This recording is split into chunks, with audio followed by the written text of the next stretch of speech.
by the way, isn't going to make it to air. I just realized that I was muted on the OBS, so only you were talking. Oh, no.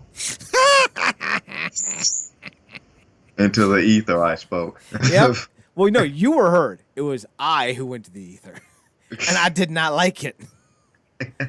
That's all right. The show was going to be too long anyway. If it's not one thing, it's another. He's Marcus, I'm Chad, by the way. Because apparently we've got to restart from the middle of the show. If you want to hear what we thought about Turning Point, tough shit.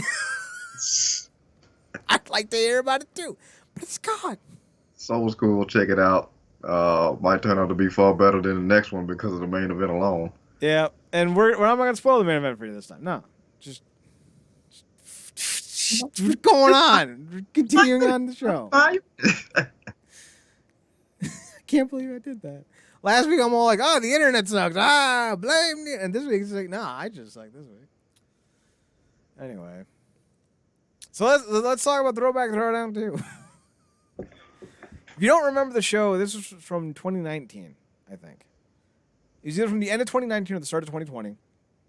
And it was the best way I can describe it is it was the show where Jordan Grace, Tessa, Havoc, and I forget who the other woman was. She was a younger wrestler. Were like the 4 horsewomen, but like they called them something else. Do you remember that show? And they were like pretending to be different characters. Madison Rayne came out as. Oh yeah, damn, dude! I think we covered this show. I think we did too. Yeah, it was a while ago. Yeah, we talked about the creativity of it because this was TNA involved, right? Impacting. This was building up to the TNA stuff. I don't think they were directly related because they were doing press stuff for the TNA show that was supposed to happen during WrestleMania weekend that year, but was canceled. Yeah, this was before the what they called it in the freaking John Wick movies before Tessa was persona non grata. Not what's the name of it? I couldn't tell you. Blacklisted? Yeah, but basically, yeah.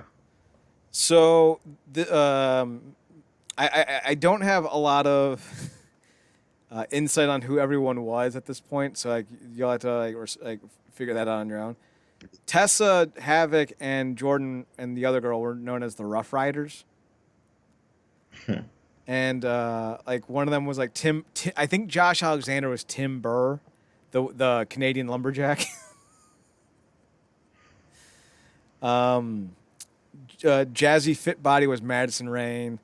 They had the debut of a hot young newcomer in Johnny Swinger. The whole point of this was it was supposed to be set in the 80s.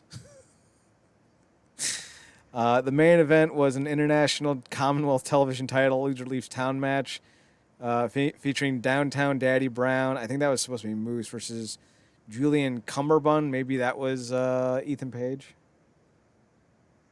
I'm going to look this up, actually. I need to have answers to this now. Let's see. We'll go with Madison Rayne. Throwback Throwdown. Cage match. Because CageMatch.com has the best in terms of information for what you need to know. So the whole thing was it was a fictitious 80s wrestling promotion called IPWF, which I think was like Impact Professional Wrestling Federation or something like that. Eddie Edwards defeated, that was just a regular match. So Rapid Delivery Pete defeated Rip Razor. That was Rich Swann versus Ace Austin. The Hard Workers were Hull and Oates. That's great. Forgot about that. And that was Cousin Jake, a.k.a. Jake Something, and Cody Deaner. They defeated Excessive Force, which was Plunder and Pummel, followed by D'Lo Brown. Johnny Swinger defeated Buck Gunderson. Jazzy Fit Body Madison Rayne defeated Agnes Beerhart, which was Alicia Edwards.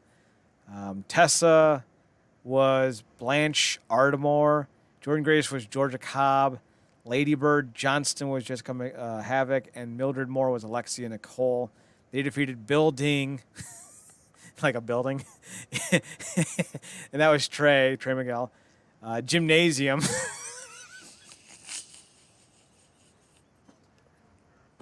Marcus. That was Dez. Racetrack. This is racetrack, but it's racetrack. I love that. That was Wentz, and then Timber with Josh Alexander. DJ Too Large was Moose. He defeated Captain Joysticks, Joey Ryan, and Miss Mile High, Kira Hogan. Colt McCoy, which is just great because fucking quarterback, was Eddie Edwards, and he defeated Gama Singh. Aiden Prince and Brian Cates defeated Madman Fulton and Michael Elgin in a dark match. And then Downtown Daddy Brown was Willie Mack, and he defeated Julian Cumberbund, which was, in fact, Ethan Page. And Sammy Callahan was his manager, known as Sonny Sanders. Like, I don't want to pay for the show, but if it's on Impact Plus, I'll watch the hell of it. Marcus, they're doing it again. It's coming around this time, December 18th, live from Louisville, Kentucky. And it's brought to you by Pabst Blue Ribbon, which is actually the first time Impact has had a sponsor on a major show in quite some time. And quite a major sponsor at that. Like, the last time they had a sponsor, it was like Wrestle Travel, and then it was like some type of like Better Health or some nonsense like that. So, like, this is a major promoter for Impact, which is good. So, I'm happy. It's not going to be the greatest show, but it's going to be interesting. No, man. I mean, look, that imagine who Jordan is going to be. Me and Chad, like, why don't she just be an OnlyFans character? But yeah, that's the word I was looking for, excommunicado. But excommunicado, there it is. Yeah, there it is. But yeah, I'm looking. Look, man, it was it was the height of some real nice creativity, man. That me and Chad can specifically appreciate because we into that type of offshoot type of stuff, and I think that might have been in the line of when we were reviewing those shows. What was that show that Jay Lethal was a part of? Oh yeah, fucking High Octane or whatever, the racing show. Yeah, we had a series where we went through all those weird shows, and it was some entertaining stuff, man. But yeah, we into that type of stuff. So I'm looking forward to seeing. I'm hoping they don't dumb it down to try to make it more like keep it as goofy as it was, and you can make it even more so with this roster. So it's just one of those things where it's kind of a nice thing to do in terms of like breaking up the monotony. But on the other hand, I feel like they wasted a lot of good gimmicks on that show. Like Jenny Fitbody or whatever her name was would have been a great gimmick for a wrestler, or Jazzy Fitbody. Like that would be great. I mean, it just faded away into the ether. With how we think, would you see? This is what I throw all those things into the next wrestler's house, which they're doing. Marcus, did you know that? Did you set me up? They're doing wrestling house too. That's what they need to do, man. Instead of just I mean, it was the first one was cool. It was a test. It was everybody. It was a lot of fun. But I think you could have the wrestlers because the whole thing is it's in a different dimension anyway. So just have them have whole new personalities. I think that'll be hilariously entertaining. I mean, we live still on this show where we still do the undead stuff. So the Wrestler House roster is Rosemary, Johnny Bravo, Madison Rain, Johnny Swinger, Caleb Connolly, Jessica Havocks, Crazy Steve, and Hernandez. There may be another name or two that I haven't mentioned, but that's the general gist. Like they're advertising this very, very much for next Thursday. I guess it's a Thanksgiving Day special. So that's gonna be cool. I don't know how long it's gonna last, but yeah, I'm interested. I'm down. Wrestler House too. Woo. Marcus, speaking of woo, Moose wants to do for his Impact World title run what guys like Nick Aldis did and basically take on the best and the best. He's working kind of hand in hand with New Japan at the moment. He competed at their Battle in the Valley event, which I still haven't seen. And he started to talk about guys that he would like to face at some point. One of the things he'd like to do is wrestle at Wrestle Kingdom. Wouldn't we all? Let's be honest, we would all rather wrestle at Wrestle Kingdom than WrestleMania.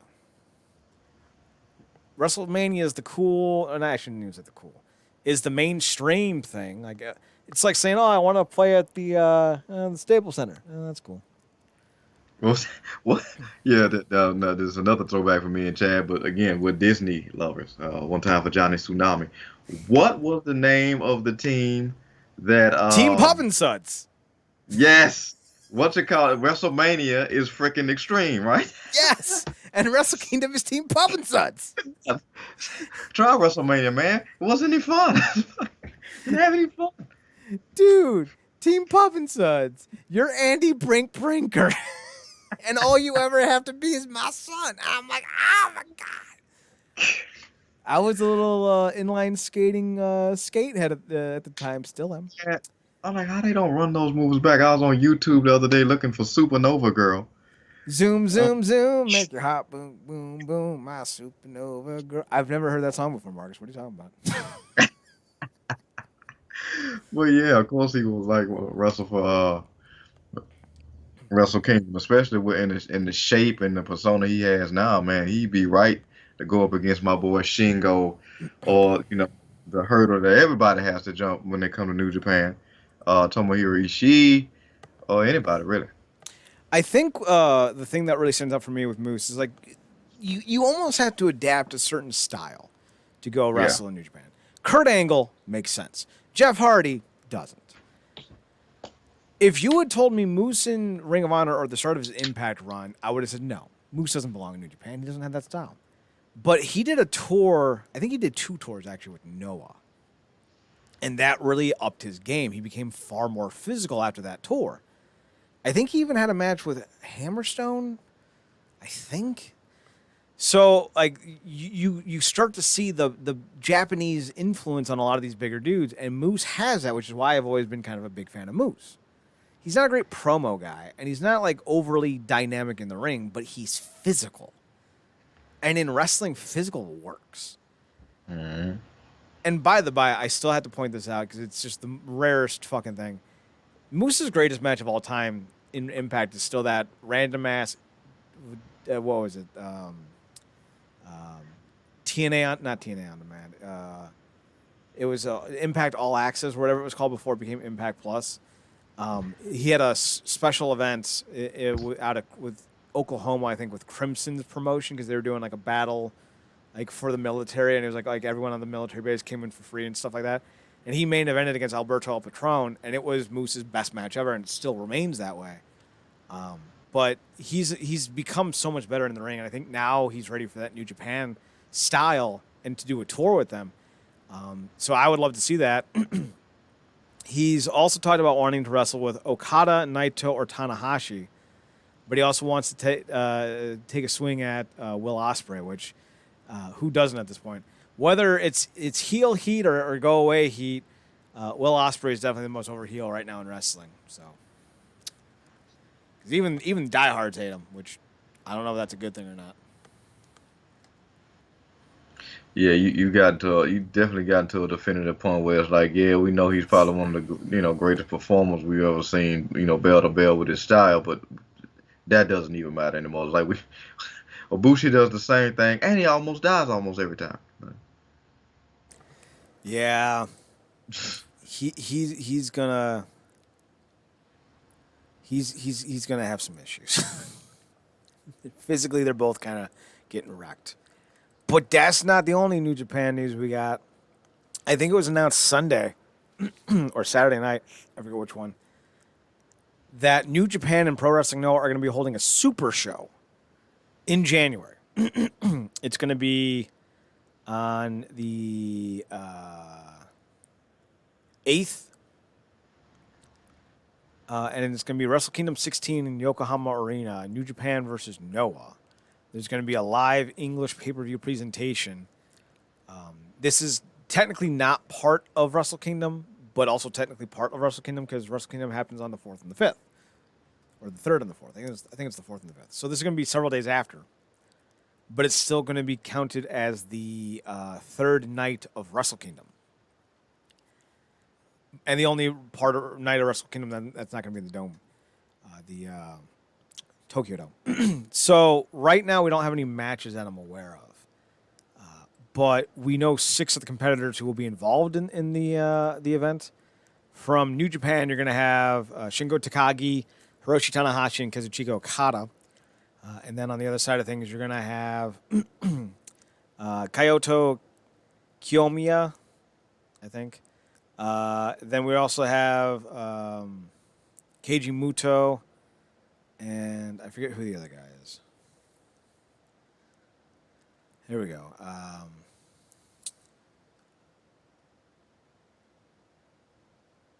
It's Katsushiko Nakajima. I probably butchered that. So this is gonna be a very interesting card. The best part is Okada's like I don't know who they are, and I think it was Nakajima was like, dude, who cares about New Japan? No one likes those nerds. And then because like typical babyface, what's his name? Kiyomiya. He's like, yeah, I'm just happy to be involved. And Tanahashi's like, ah, man, young roster, but they're good. And Takagi's just like, who wants to die, motherfucker? And Muda's like, I wouldn't mind another throwdown with those bitches. I'm paraphrasing, but that was their general attitude. So like, they're like, yeah, super like respectful, and also like, I kind of want to beat their ass. And then it's like, I don't know who those nerds are. They hit all 3 layers. It was great. I love it. The best part is this is for charity. So, portion of proceeds will be donated to the Japanese Red Cross. So, and they've had a lot of issues. Like they had a tsunami last year that flooded part of Tokyo. You know, they were hit pretty bad by the COVID. Plus, you know, I know it seems like a great thing, but having the Olympics in your hometown really isn't that great. Oftentimes, cities will end up losing money or not making as much money as they were expected to. Especially this year, when there was no one there. So, you know, Tokyo could use some help right now. Basically what I'm saying. Marcus, I know we don't cover a lot of Noah on the show, mostly because it's hard to get Noah shows with English commentary, although they do provide it sometimes.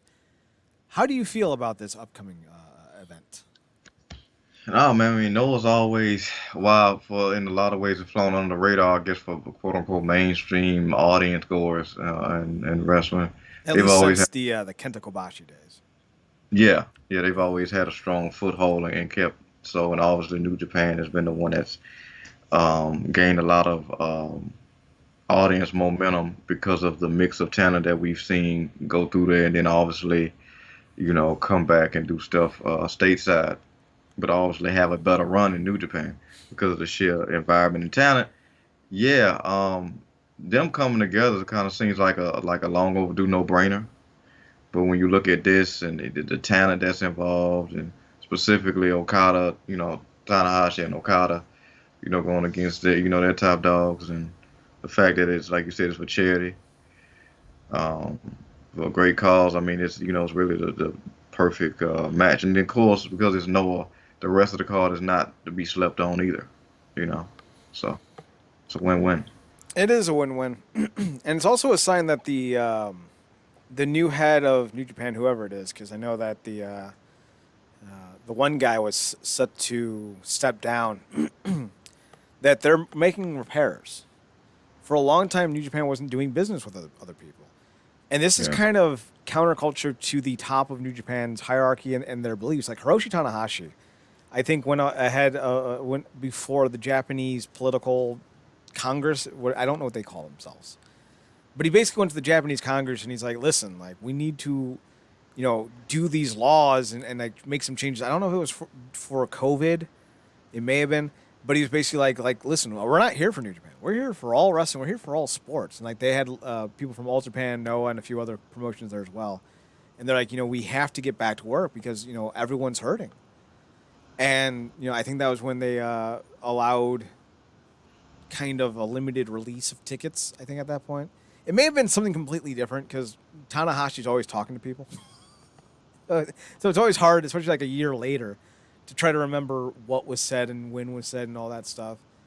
But basically, Tanahashi and a lot of guys are always very big supporters of pro wrestling in Japan. It's not like America, where AEW and WWE hate each other. All Japan, New Japan, and Noah have historically worked well together. and it's always been individuals that people have had issues with, not companies. Like, New Japan, Noah formed because Giant Baba's widow was so hard to work with. When he died and All Japan went to her, they're like, nah, we're taking our roster and going elsewhere. Deuces. Same thing happened with Muda and Wrestle One. He left to form Wrestle One because he didn't like the leadership. So it's always been one of those things where the companies always want to work together. It's just always individuals that kind of hinder it. So it's good to see them back to this. And they Yeah. repaired with Noah, and they repaired their relationship with Impact. They have a relationship with Ring of Honor still, I think, and a relationship with AEW, and they have a relationship with MLW, not to mention CMLL. So New Japan understands that having an international conglomerate of people to work with is a good thing. I agree. I'm looking forward to the show. It's going to be interesting. It's going to be interesting. All right. Speaking of interesting, Jonathan Gresham, he's ready to go down with the ship. He basically said that I think everyone knows that anything about me knows that I'm on this boat until it sinks in regards to his contract with Ring of Honor. My contract will expire in December, but even with no contract, I am loyal to Ring of Honor right to the end. Marcus, do you think Gresham's making the right call staying loyal to a company that won't even give him a contract?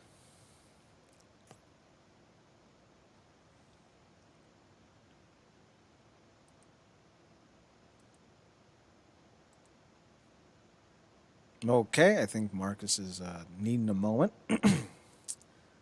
So here's the rest of the quote. Yeah, it definitely has been a huge part of my life, but Ring of Honor, I spoke about it before in our last interview, it changed my life. I was on a very different path and different road, getting in trouble and things like that, and then I found Ring of Honor. I was already a wrestling fan, and then I found Ring of Honor, and then I became obsessed. And I truly believe to change someone's life, change someone's direction in life, they have to find something that they are just completely obsessed with. And they can't just put it down and can't stop forward, can't stop looking at it. And what kind of get them off that bad road, and that kind of got them off the bad road and get them on. And that happened to me with Ring of Honor. And so in the position I'm in now, I'm almost full circle with me. Win or lose, I've accomplished more than my dream. Marcus, Gresham leaving Ring of Honor. Should he? Because he doesn't want to, and he's not going to, even without a contract. Do you think that's the right move? Classic cliche. I guess the heart wants what the heart wants. I mean, we laud this over here as well. We appreciate that character trait and people, specifically good people like Gresham. So I 100% get him. I mean, look, that company has put him in a position to not only be the wrestler that he wants to be, but promote the type of wrestling that he wants to promote. I mean, they basically wrapped that pure division around him. And he waved the flag and held the mantle until he passed it on to Woods. And it's just unfortunate because, you contrast this with us talking about Lethal debuting in AEW, and I was like, that to me was telling because I would think that the way Lethal's career has basically been cemented by Ring of Honor, while I don't think he would have had that same run in other places, even if he had gone to other places earlier. I just don't think it would have been the same. So to see somebody like Lethal look at the ship and like, no, this is definitely Titanic. Ain't gonna be no sequel. As opposed to Gresham, like it's a telling thing because you got two top guys. Like I said, who submitted themselves in that company. Very much proud of that company. But one guy who and Lethal, I thought would probably retire in Ring of Honor. Um, I guess seeing the writing on the wall with Gresham may see the same thing, but is holding out hope. I don't know. I mean, we talked about it last week, him trying to start his own promotion. Mm-hmm. I think he's setting himself up for the possibility in case things go all the way left.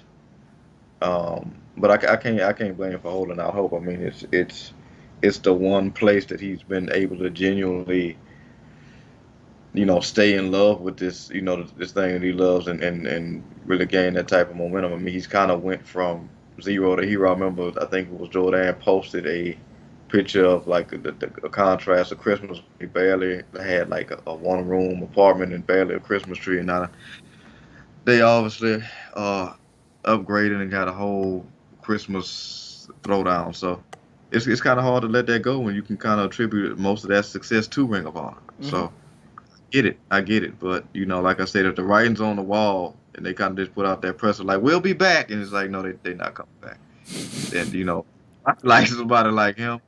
He's definitely certainly not a talent to be wasted at all. He's one of the best in the world, and he's damn near many. So you know, so Listen, Ring of Honor just told us they're going out to get milk. Are they? We'll find out. next time on. The Goku of pro wrestling promotions. Hey, I'm going to take this kid and go away. Bye! I didn't know Rob Feinstein's still worked there. Badunch. He's not, I should say John Gresham isn't, the only wrestler making waves for their future. The OGK, the Original Kingdom, Matt Taven and Mike Bennett, are wrestling with NWA currently. They even have a title match at what was it? Hard Times 2, Electric Boogaloo, which actually looks like a decent show. At least it's going to be interesting. And the Briscoe brothers are apparently in talks with AEW. So clearly, this isn't going to be one of those things where, a lot of them are sticking around. I would imagine that if contracts are going to be offered, contracts are going to be accepted. So it's going to be interesting. Yeah, and it's pay as you go, and we don't know, man. A lot of people, because not everybody gonna have the same financial literacy that others will. So a lot of people may be living, I guess, check to check on purpose just because that's how they do it, while other people, have kind of planned, break glass in case of emergency. For a lot of these guys, they can't afford to sit back and wait. But some of these guys may very well be living beyond their means just because they were consistently making the money. So yeah, and I mean, look, Briscoe's going to AEW. I mean, look, they already got FTR, so I mean, Might as well.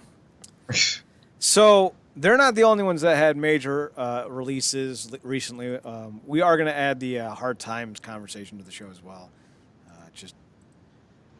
Just adding more and more shit. By the by, Seth Rollins got beat up by a fan today. Take that for what it's worth. I know I should be a little bit more sympathetic, but it's Seth Rollins, and he's kind of a jackass. I'm sorry, I don't condone cheaters. I don't like cheaters. I think cheaters suck, and he's a cheater. And welcome. That's what it boils down to. Welcome. Anyhow, WB released another 10 people this weekend, Friday night. Yeah. Another Black Friday. So joining the list of 80 people, or over 80 people, we have John Morrison, Tegan Knox, Top Dollar, Isaiah Swerve Scott, Ashante the Adonis. That's a dude, right? Yeah. Okay. Yeah. Because Ashante is more of a feminine name, but they already fired Yeah, the chick. Yeah. Yeah, he was in Hit Row too. Yeah, Shante Adonis. Yeah. Yeah, that's what I figured. We also had. Hang on, let me grab this real fast. We also had. Where the hell? There it is.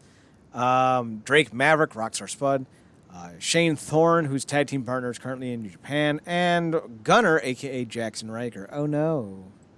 Oh no. Oh no. So he's gone. That's sad. So disappointing. So sad. This is we have well over 80 wrestlers have been released by the WWE since the start of this year. And here are all the wrestlers and when they got released. February we lost Lars Sullivan and Steve Cutler, aka Steve Macklin. March saw Andrade El Idolo get let go. April saw Samoa Joe get let go but then brought back, as well as Peyton Royce, Bo Dallas, Mickey James, Billy Kay, Chelsea Green, Callisto, Wesley Blake, Tucker, or what I like to call the Impact new knockout roster. Because Peyton Royce is now in Impact as Cassie Royce, I think, something like that. And then Billy Kay is Jessica McKay. See, I figured it out, Marcus. I learned their names. because I've been playing EWR for like the last 5 days. You got this in a couple of weeks. Chad's still confused on the Usos. I love it. They're they look the same. They look. If I showed you 2 pictures of the Usos, you wouldn't be able to tell me which one's which. I understand when Kishi said they're fraternal twins. He's a liar. He ran over the Rock. He ran over Stone Cold. He's a liar. He's a liar. They're fraternal twins. Chad's like, shut up, you thumb wearing fatty. You're lying. If by fraternal twins you mean they both joined the same fraternity, then yes. They are fraternal twins. Lying sack of trash. He's not. I'm sure they are fraternal twins. But the beard and the hair and the makeup really makes it hard for me to tell which one's which. At least I'm not Marcus confusing every white person. We all need a narrative. And that's yours. Speaking of narratives, May Saul, Velveteen Dream, Jessamine Duke, Vanessa Bourne, Skylar Story. Isn't Skylar? No, yeah, Skylar Story. Ava Story, right? Yeah. She's one of the bridesmaids now. But she can be my bride. Oh! Oh no, she's a baddie. Yeah. She's a. Have you ever seen the TikTok of Kermit looking for baddies? Oh no, but now I got to go look that up. It's a YouTube compilation. It's Kermit on Omegle, and he's looking for baddies. No, man, there's no one, Bert. And the best part is like he has like the fuck is it, like an eggplant? So like he'll like flash his eggplant. Oh man, because I'm not. Talking about the freaking Ava Story being there. I'm looking over to my left, and I got that 2014 KO calendar. They need to do another one. Oof, there it is. Yeah, they do. I'd buy that. I mean, let's be honest. I mean, yeah, you don't even have to do new photos for Jordan. She could just like pick some she's just to select her OnlyFans ones. Exactly. We also saw Ezra Judge, Alexander Wolf, Kavita Devi, Drake Wirtz, and Jake Clemens get let go in May, as well as Tom Phillips, because he's kind of a dork. June saw Braun Strowman, Aleister Black, Lana, Ruby Riott, Buddy Murphy, and Santana Garrett get let go. And then another set about 23 days later. Tino Sabatelli, Killian Dane, the Bollywood Boys, Herb and Gurv Shura, although they were known as Sunil Singh and Samir Singh, Marina Shaffer, Arturo Rujas, Kurt Stallion, Fandango and Tyler Breeze, Everrise, what a terrible fucking name, Chase Parker and Matt Martle. I think they were 3.0 on the Indies. Tony Nese, Arya Davaria, and August Gray. July saw Bray Wyatt, and then Ric Flair. And now Ric Flair's going whole scorched earth on everyone, which is hilarious. Then in October, no, still in August. My bad. Bronson Reed, Bobby Fish, Leon Ruff, Tyler Rust, Jake Atlas, Mercedes Martinez, Asher Hale. That's actually not a bad wrestling name. Giant Zangier, Giant Zangier, Zechariah Smith, Kona Reeves. Oh no, Kona Reeves. Ari Sterling, Stephen Smith, and Desmond Troy. While November has so far seen Keith Lee, Mia Yim, Nia Jax, Eva Marie, Karrion Kross, Scarlett Bordeaux, Grand Metalik, Lindsay Dorado, B-Fab, Brianna Brandy, Harry Smith, Oni Larkin, Frankie Monet, Taya Valkyrie, Ember Moon, Trey Baxter, Jesse Camilla, Jeet Rama, Zaida Ramir, and Katrina Cortez. Of course, we also mentioned that Johnny Morrison, Tegan Knox, Top Dollar, Isaiah Scott, Ashante Adonis, Rockstar Spud, Drake Maverick, Shane Thorne, and Jackson Riker, Gunner, got released as well. Well over 83 individuals counting 2 referees, so 81 wrestlers, 2 referees. Yeah, you got 80 wrestlers that. And 2 referees and an announcer. Yeah, you got to appreciate WWE. Like, yeah, you know what? We're not going to break up the set. You and your woman out. Right. So that actually, we're going to skip ahead to one of the other stories because this is actually very, very timely. We're going to avert your eyes, heathens. We're jumping ahead. So Jeff Cobb was asked why he didn't sign with WWE because he was offered a contract with them. Cobb was talking to the All Real Wrestling podcast, and he had this to say about signing with WWE. I did get contract offers from other places, but at the end of the day, it was, WWE offered me a contract. Great money, but at the end of the day, it's money is going to make a lot of your problems go away, but at the end of the day, money won't make you happy. So I wanted to work somewhere where I felt like I fit in more and I would have been happy. If I went to the WWE, I wouldn't be able to do random indie bookings. If I was off that weekend or something in New Japan, I love Japan. The culture is amazing there, and the styles of wrestling, like you mentioned, I definitely feel like I fit better in, and I felt at home. New Japan was going to be my home and is my home. That's not to take away anything from other companies, but that offered me contracts. But because I am with New Japan, and with this quote unquote forbidden door, I'm still able to pop up on AEW or Ring of Honor or MLW or Impact if it's the right time. So I felt like that I made the right choice. I feel like this is going to be a bigger running trend for wrestlers, that they're going to pass on WWE contracts for a variety of reasons, including one of which that you may not have a job weeks after signing, like like Davey Boy Smith Jr., a.k.a. Harry Smith. Dude just signed in like September. Already fired. So, moral of the story is don't sign with the WWE. Period. Yeah, man. Shit with gloss on it is still shit. Yeah. And kudos to him for thinking for himself and giving himself the scenario that presents more options instead of less, both creatively and financially. Because more places you hit, the more eyes get on you. Obviously, WWE is a global brand, but ultimately, how many people have been there for umpteen years and have basically damn near main evented. They've main evented catering as many times as Sean did WrestleManias or whatever the thing is. So it's like you said, that's good. That got to be the ongoing trend because they literally beat the disillusionment out of their performers, because a lot of those guys go there and stay there because they allow the little kid that watched the company when it was far better when they were kids lead them, and they allow that to keep it in their mind like, well, I'm doing a lot better than I could be because I'm here, and that's enough. It's like, yeah, you're here, and in 12 months the most you've done is get on Raw in a 24/7 title run-in. I mean, you're not wrong.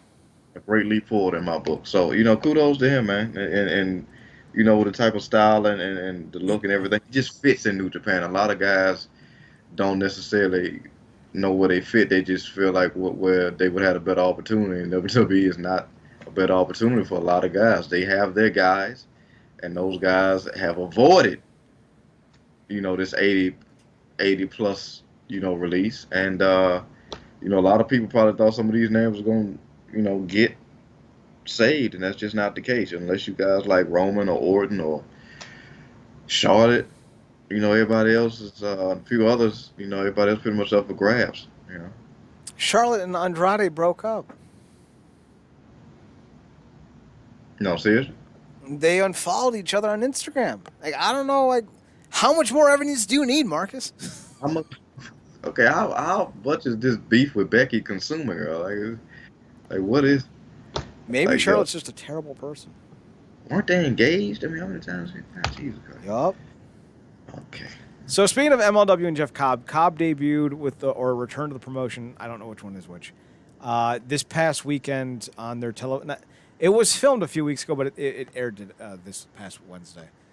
They did their annual War Chamber match, where Jeff Cobb showed up for Alexander Hammerstone, and the way they did it was fantastic. Dario Cueto, who goes by a different name, rolled out with his brother Matanza. Fuck, I loved it. Like, same suit, same mask, same everything. And like Dario sends him down to the ring, and Matanza stops like halfway to the ring, yanks off the mask and takes off the overalls, and it's fucking Jeff Cobb, and he's like, "Oh my God, it doesn't matter if you call Matanza or Jeff Cobb, it's Jeff Cobb." And Jeff Cobb runs in the ring and starts beating up Fatu. Brilliant, perfect way to debut him. So good. Adore the just the Lucha Underground consistency and the fluidity of the story, because this is the most we're getting out of what's left. So to do that and to kind of honor really honor what's been, because he was a whole different entity when obviously wrestling under that baton thing, kind of like what Ricochet was with Puma, or as Chad would say, Cheetah Man. Um, I thought he was a leopard. It took me so long uh, to realize that his mask was a leopard mask. but yeah, I mean that's a brilliant win. Who better to debut him against than Jacob Fatu. um, yeah, MLW is head of the table, if you will, without having to say it. Jacob Fatu. Now that's gonna be a slobber knocker match right there. Well, Cobb and Fatu faced off in the War Chamber match. Hopefully, we get a one-on-one encounter, but they kicked Fatu out of his group. Mads Kruger and one of the other guys attacked Fatu after the match, and it's a big deal now because it may be a face turn for Fatu. So we'll see what happens there. I do want to talk about MLW has an open door contract philosophy now, and I guess Jeff Cobb was one of the first people to kind of highlight it. So you're not going to just see exclusively contracted wrestlers in MLW at the moment. So like more open contracted guys will be appearing as well. So that'll be interesting. But let's talk about Hard Times too, Marcus. They announced the roster, the lineup. It's 12 matches, 11 on the main card. I don't know why. Here's the lineup. If you have any thoughts, we can get to them afterwards. Mickie James will be making maybe an Impact title defense. I don't know. She's scheduled for the card, but no title is currently on the line. Colby Corino's taking on Doug Williams. Mickie James' opponent, by the way, is not announced yet. Nick Aldis is taking on Thom Latimer. No accompaniments at ringside. If either man is disqualified, they will be suspended for 2 months. Matt Taven and Mike Bennett, the OGK, will be defending the Ring of Honor tag team title against Aaron Stevens and JR Kratos.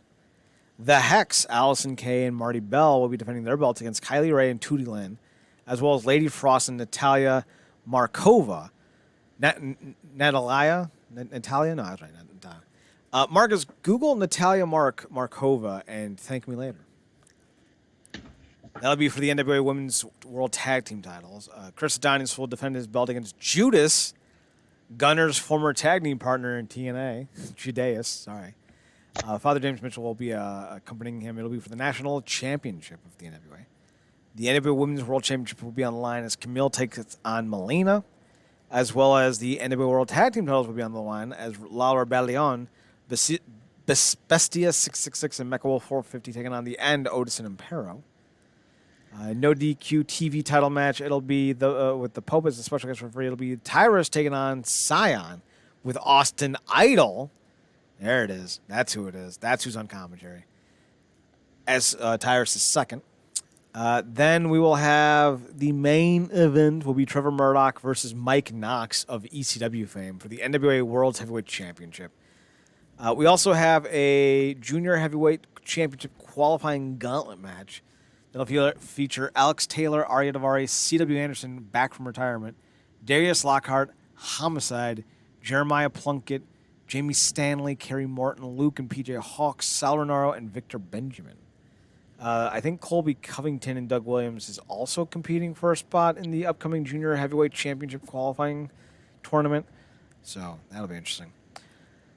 Mark, does any of these matches, any of these feuds, any of these title bouts do anything for you?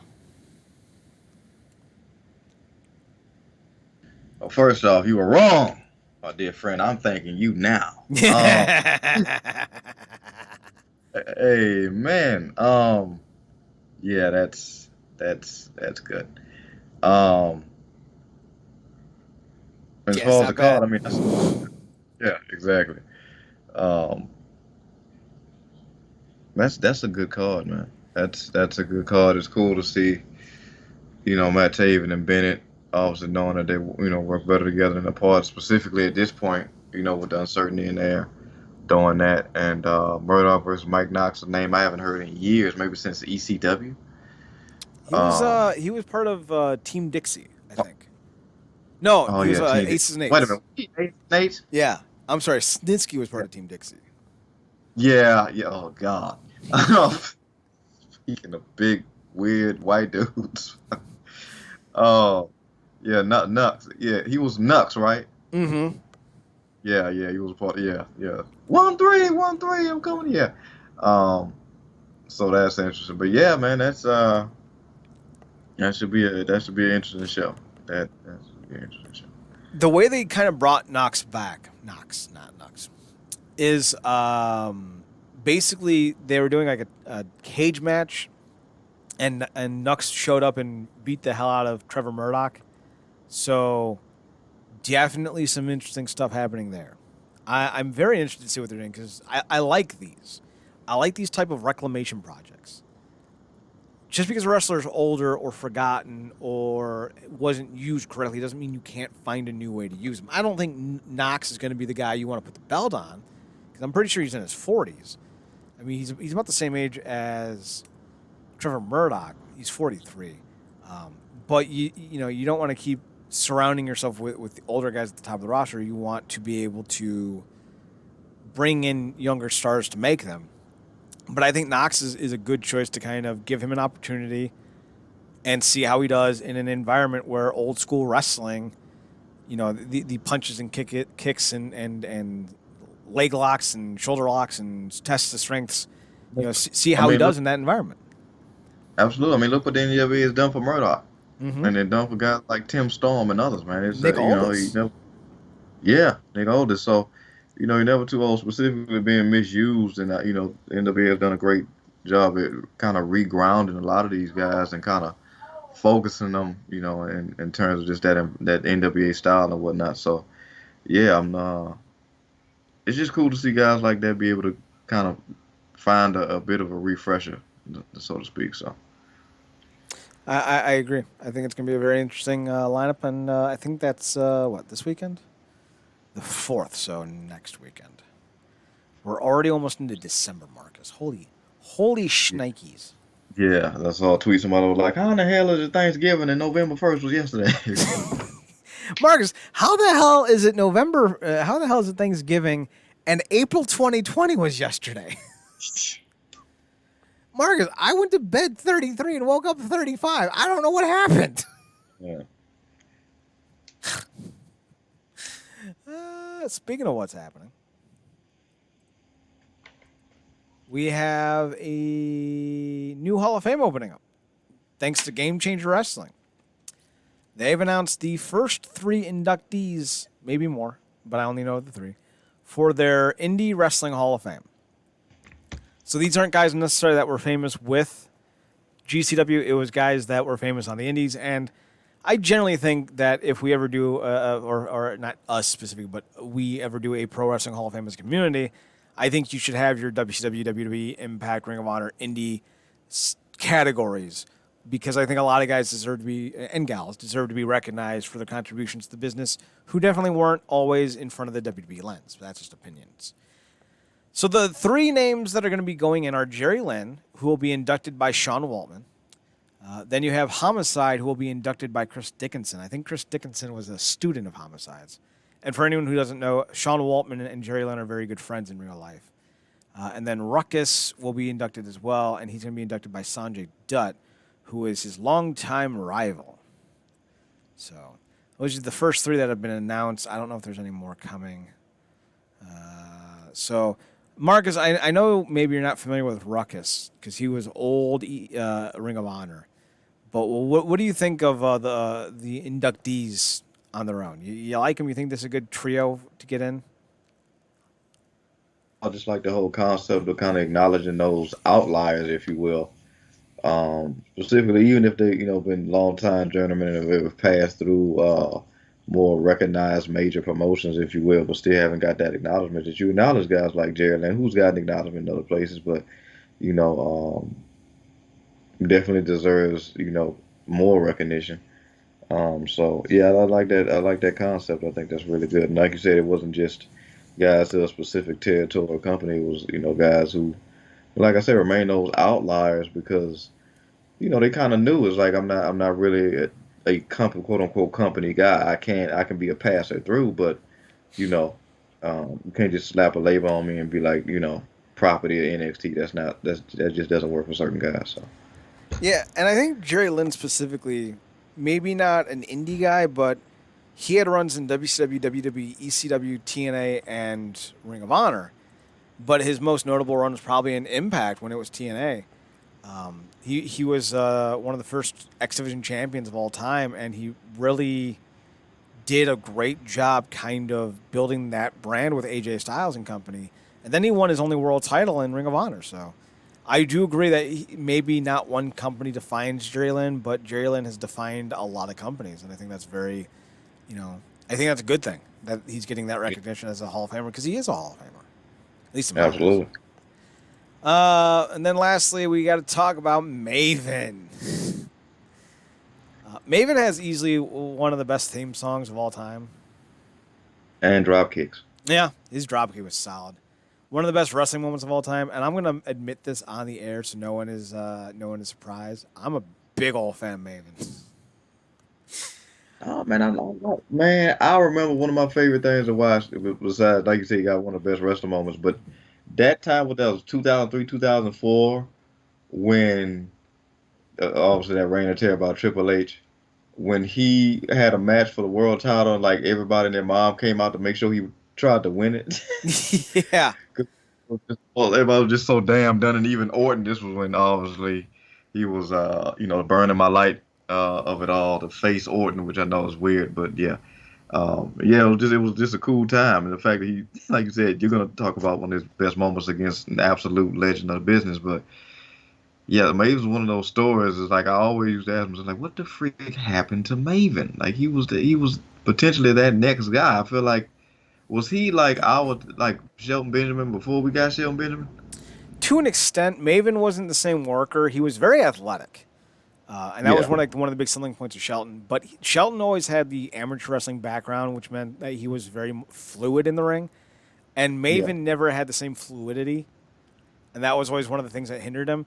But I would say he had more personality than Shelton because that was one of the reasons why. Because I watched Tough Enough live, like when it was airing live, and it was his charisma that attracted me to Maven, the same way that Forrest Griffin's charisma in Ultimate Fighter attracted so many of us to him.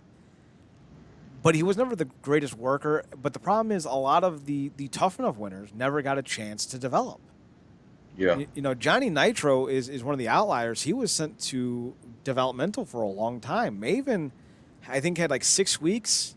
Same with Nydia and who was the tall black woman? What was her name? Do you remember? She was the No. Basham's manager. Oh, I want to say it's like something like Shaniqua, but I feel like that's wrong. She was a former college basketball player. I think it is Shaniqua. W. Basham Brothers. Yeah, Shaniqua helps Basham Brothers win against APA. Was it? Was I right? Yeah. Holy shit. Russell, yeah. She worked on the ring name Shaniqua. Um, Damn, Linda Miles. Yeah, Linda Miles. That was her real name. So, like, most of them didn't get a chance to develop. They were brought right up to TV as soon as the show was done airing. So I don't feel like Maven ever got the great shake. And I remember in 05 or 06, after he'd gotten released by WWE. By the by, your Triple H Maven match was from probably early December, late December of 2004, because it Yeah, followed that year's Survivor Series. But Maven was going to sign with Impact, or at least Impact was interested in him for a time in 2006, but for whatever reason they passed on him. And I'm always like, that's dumb. He was only like 28. yeah, He ended up on BET for a while. Something in Drive, Parkman and Drive, 133 and Drive, something like that. And he was like a host for a little while with them. But then apparently he had a drug addiction that he ended up kicking, and I guess had a normal life after that. yeah. And Maven's his real name. Like it's great. Like, dude was born to be a wrestler. I love it. Let's see. He was on MTV's The 70s House. He was also on The Surreal Life. I remember that. He was a host for BET's J List. And he also worked on Home Shopping Network's HSN Today as a wellness expert and co-host of HSN's NFL Football Fan Shop. So there you go. He's black and Argentinian, so that's interesting. let's see. He was arrested for doctor shopping in 2012 to try to get oxycodone and hydrocodone. He was a bouncer at 13. He became an account executive with the Brooklyn Nets basketball team. Yeah, that's an interesting job. And then in 2021, he started an interview with Chris Van Fleet that he now works in finance, specifically in Wall Street. So look at that. Maven is turning his life around and returning to the ring, and I'm for it. Oh, yeah, details of his in-ring return. We should probably address that. ISPW Wrestling returns live on Friday, November 13th at the Totowa Pal Totowa in New Jersey. That's how it's written. That's how I said it. The main event is a 20-man championship rumble to crown the ISPW World Heavyweight Champion. Former WWE Tough Enough Champion Maven will come out of retirement to enter the Rumble match for a chance to become the ISPW World Heavyweight Champion. So there you go. I say, good for you. Apparently, the commissioner of ISPW is Tito Santana. Okay. Here's the lineup. Miranda Gordy. I wonder if she's related to Terry Gordy. Probably. Versus Vicious Vicky. Sean Donovan versus Justin Carino. What? Nope, that's right. I was thinking Steve Carino for a second. Versus Nikos Rikos. I like Nikos Rikos. Good to see him. Danny Doring versus HC Locke. LSG and Cheeseburger versus the now Hale Collins and Vic Delicious. Some of these names I haven't heard in a while. So that's the lineup. So, yeah, good for Maven. Marcus, that's about it. Anything else you want to talk about before we head off for the night? Yes, I think something we missed, and something that because of what I was watching, it kind of glazed over, but it perked my ear as soon as I heard it. An Ultimate Knockout X. I knew I forgot another thing. Yes, Knockouts X is coming to the next pay-per-view event, Hard to Kill. I like that idea. Scott D'Amore announced it on Turning Point, and his preamble really made it feel like they were going to announce, like, the men are going to challenge for the Knockout title. Or it's like something stupid. And then he announced it, and I'm like, oh, that wasn't stupid at all. It was like, we don't like to get on the curve. We like to get ahead of the curve. We like to be, progressive in our thing. I'm like, okay. Yeah, we ain't exactly, I don't know how progressive the media title was, but it gave somebody something to do. But this could be very interesting. And I'm going to go ahead and nominate, I don't know about Chad, I'm going to go ahead and nominate our girl. I'm always rooting for it, every scenario. Go ahead and give it to Lish. Little Lish. Dude, Lish can't compete in that match. She can barely reach the top rope. She'll need a ladder. Rather seeing little Lish just crawl a little cell across the deck. It'll be the most adorable thing ever. Now, she might have hell getting the X, but, because the X might be bigger than her. Dude, she's going to need a ladder and a step stool. She's going to need a ladder just to get to the step stool. Oh, man. That would be funny. I would love to see that. Truthfully, I think that would be pretty dope. Not gonna lie. So. Yeah. All right, so that's all we got. Congrats to the Knockouts. They're gonna have some fun come next month or January. Keep in mind, if you're Seth Rollins, look over your shoulders tonight because you don't know who's coming to get you. Seth. The Boogeyman's coming to get you. So, realnerdcorp.com, RealNerdCorp.com. Marcus and I are going to be working on our year-end awards for this week. Those will probably be ready for us on December to start voting. Anything up until December or until we select them will be eligible for our qualifications. So, just kind of give that a little. Let's see what else we got. Marcus, you're on another podcast. It's called The True Penny Show. Over on True Penny Show on Twitter at TruePennyShow. And I did that out of order because you can also find Marcus on his Twitter account at ParadoxKid, ParadoxKid. That's me. You can find me on Twitter at Chad Nerdcorp, ChadNerdCorp, as well as Instagram at Chad's Photo Hut. We're on the website at realnerdcorp.com. Be sure to check us out there. I finally decided that we are, in fact, going to rebrand the website to WrestlingUnderground.com, assuming I can get that or a similar URL. Nice. I feel like that'll do that. I intend on getting a second website, though. I don't know what I'm going to do with it. It could be a new Nerd Corp, or it could be Game Corp or something or other. I don't know. I feel like branding our stuff in one spot's the way to go. Though I don't fucking know. The Lords have come a long way. Yes. Oh my goodness. Oh, Eloise. What a time to be alive. We had a blog talk radio account and a forum. That was it. That was our address. Our 16th name change is in the works. All right. Thanks for tuning in. Thanks for checking us out. Thanks for giving us a chance. Remember, as always, to watch more wrestling. There it is. For Marcus Green, I'm Chad Porto. This has been it. We're done with the show. See you guys next Monday at about 10-ish p.m. Eastern Standard Time. For Marcus Green, I'm Chad Porto. I already did my ramble. Marcus, take us home. Good night, me.